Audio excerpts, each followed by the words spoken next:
हाम्रो यो होटलको साउथी उहाँ नै हुनुहुन्छ है।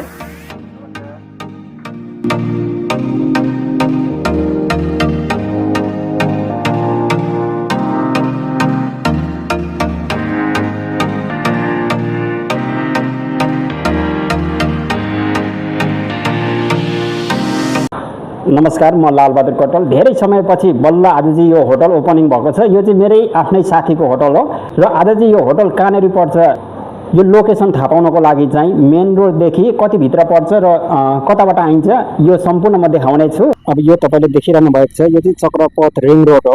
अब तपाईँहरूले यस्तो यो बायाँतिर हेर्नुभयो भने यो चाहिँ बस पार्क छिर्ने, नयाँ बस पार्क छिर्ने 1 नम्बर गेट हो र यो माथि देख्न सक्नुहुन्छ लोटसे मल।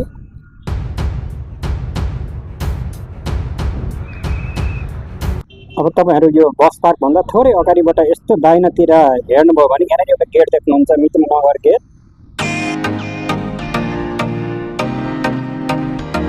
अब यो गेट भित्रबाट थोरै अगाडि बढ्नु होला।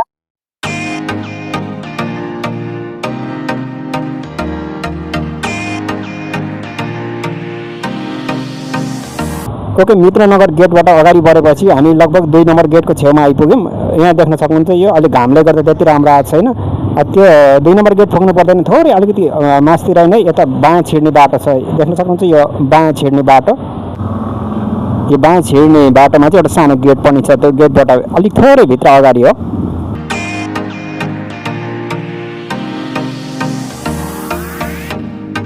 मेन रोडबाट 2-4 घर बायाँ छिरेपछि तपाईँले यस्तो दाहिनापट्टि देख्न सक्नुहुन्छ होटल आइस गेस्ट हाउस भनेको छ। यो चाहिँ पुरानो हो, चलिरहेको हो र अहिले यो बोर्ड पनि हटाएको छैन र अहिले चाहिँ नयाँ बोर्ड राखेको छ। तपाईँले यहाँ देख्न सक्नुहुन्छ शिवशक्ति गेस्ट हाउस भनेर।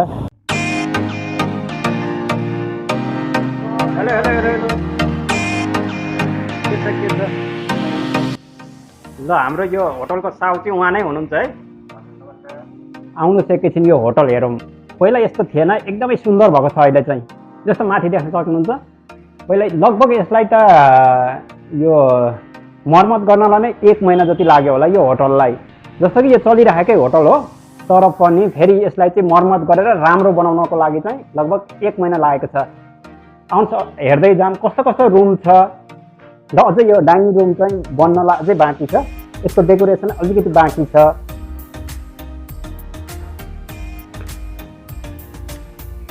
आउनुहोस् अब हामी माथि जाउँ।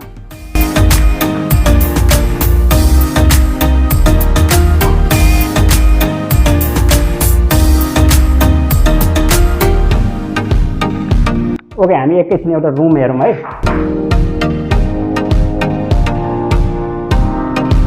यहाँनिर अलिकति लाइटहरू हाल्न बाँकी छ, यो भइहाल्छ।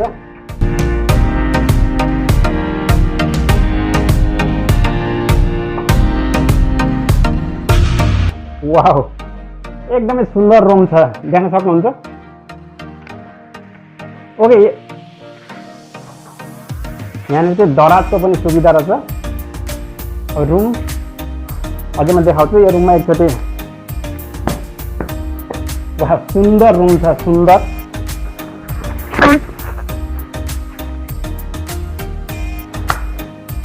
यति दामी बेड छ, यो हाम्रो घरको बेड जस्तै छ, दामी। घरमा नि यति हुँदैन, बेड कहाँ हुन्छ र। वाह, अब यताबाट तपाईँले पर्दा खोलेर बाहिरको सुन्दर दृश्य हेर्न पनि सक्नुभयो। तल रोड छ। ओके ओके, यो रुम भयो। अब यता एटेच टोयलेट बाथरुम छ, हेरौँ। वाह, पुरै बासमा आइरहेको छ अहिले। यो टोयलेट बाथरुम एकदमै सफा छ।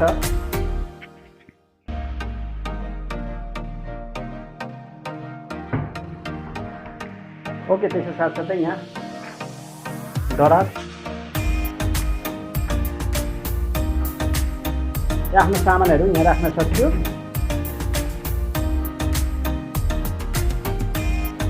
ओके, देख्न सक्नुहुन्छ यो सबै नयाँ छ, यो सबै चेन्ज गरेको। यो पहिला चलिरहेकै होटल हो, तर त्यसले चाहिँ धेरै पुरानो भएकोले गर्दा सबै चेन्ज गरेको छ। यी जस्तो सिरानादेखि यो ब्ल्याङ्केट ओढ्नेदेखि ओछ्याउने डस्नादेखि सबै चेन्ज गरेको छ।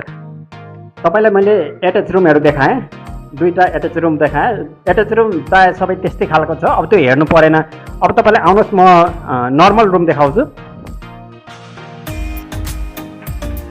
ओके, यो चाहिँ एकदमै नर्मल रुम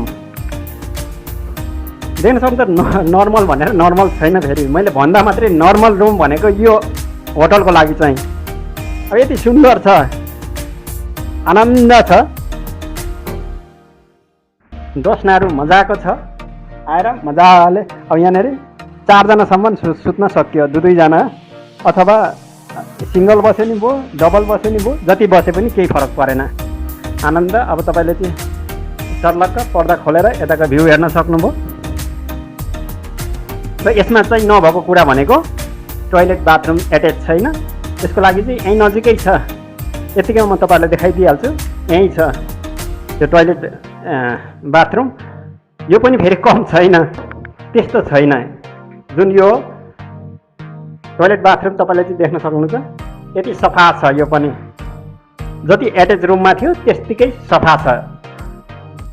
अब यो चाहिँ छत हो। अब यहाँ चाहिँ सानोतिनो पार्टी गर्नको लागि, जस्तो कुनै साथीभाइको बिदाई भनौँ, जेसुकै भनौँ होइन, एउटा कुनै साधारण चाहिँ पार्टी छ भने त्यो गर्नलाई पनि सक्यो।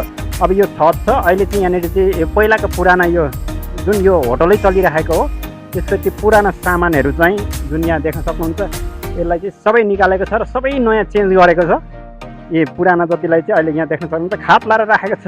अब यहाँनिर चाहिँ जुन यो एरिया देख्नुभएको छ, यो छतको एरिया, यो छतको एरियामा चाहिँ कुर्सी टेबलहरू हुन्छ र यहाँनिर चाहिँ पार्टी गर्नको लागि, आराम गर्नको लागि, अथवा तपाईँ चाहिँ रुममा बस्दा बस्दा झ्याउ लाग्यो भने तपाईँलाई चाहिँ यहाँ आएर चुरोट खान सक्नुहुन्छ। आनन्दले यहाँको बाहिरी भ्यू हेरेर तपाईँले चाहिँ मजा लिन नि सक्नुहुन्छ यहाँनिर। र साधारण पार्टी गर्नको लागि पनि यहाँनिर चाहिँ त्यो डेकोरेसन बन्दैछ, केही दिनमा पक्कै पनि बनिहाल्छ यहाँ। र केही टेन्सन गर्नु पर्दैन, यहाँ खुल्ला रूपमा सबै घरै भएकोले गर्दाखेरि यहाँ कसैलाई केही समस्या हुने छैन। जस्तो कि कसैलाई डिस्टर्ब हुने होला भयो भन्ने यहाँनिर हुँदैन, किनभने यो सिङ्गो घर भएकोले गर्दा, यो छत आफ्नै भएकोले गर्दा कुनै टेन्सन छैन। ओके।